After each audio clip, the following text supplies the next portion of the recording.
بالك أصعب حاجة ديرها أوطونكو ألجيريان ولا ألجيريان هي إنك تروح في السوشيال ميديا وتقول لهم يا ودي أنا خرجت من الإسلام. إحنا في الجزائر نسموها الخروج من الملة. راك خرجت من الملة، راك ملعون اكسيتيرا. راك عارف لا فامي تاعك ما غادي يقبلوها، المجتمع ما غادي يقبلها، الدين غادي يقول عليك بلي انت مرتد ولازم تقتل، الحكومه غادي تدخلك الحبس، تبلع عليك من كل الجهات. الوغ سي فريمون ديفيسيل. في الآونة الأخيرة بدأت تظهر هذه الأصوات، يعني أصوات غلمان الملاحدة هؤلاء، يعني يظهرون كأنهم حققوا إنجازا عظيما بإظهار كفرهم وردتهم وإلحادهم. يقول الله عز وجل: من عمل صالحا فلنفسه ومن أساء فعليها. ويقول الله في الحديث القدسي: يا عبادي إنما هي أعمالكم أوفيكم إياها، فمن وجد خيرا فليحمد الله، ومن وجد غير ذلك فلا يلومن إلا نفسه.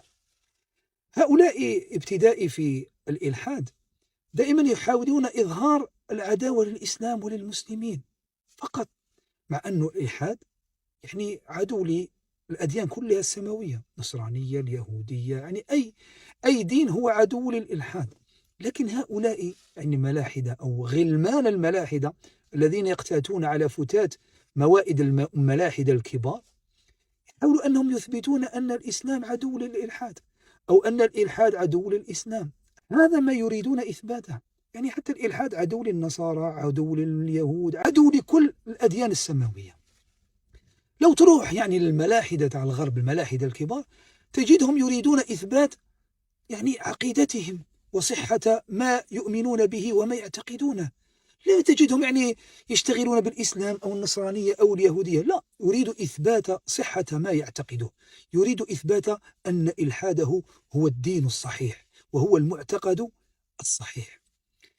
أنا أقول لك ولأمثالكم، أقول لك حتى الإسلام، حتى المسلمين بإسلامهم لا يفعلون لله شيء. يقول الله عز وجل: يمنون عليك أن أسلموا، قل لا تمنوا علي إسلامكم، بل الله يمن عليكم أن هداكم للإيمان.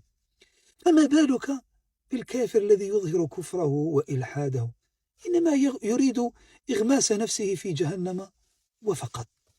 ثم نحن ندعوكم دائما أيها الملاحدة أو النكارة أو من يسمي نفسه قرآني إلى المناظرة، ونحن دائما متواجدون يوميا على بث مباشر في التيك توك، فمرحبا بكم لإثبات صحة ما تعتقدونه، ونحن لكم هنا بإذن الله. اللهم يا حي يا قيوم أرنا الحق حقا وارزقنا اتباعه، وأرنا الباطل باطلا وارزقنا اجتنابه. السلام عليكم.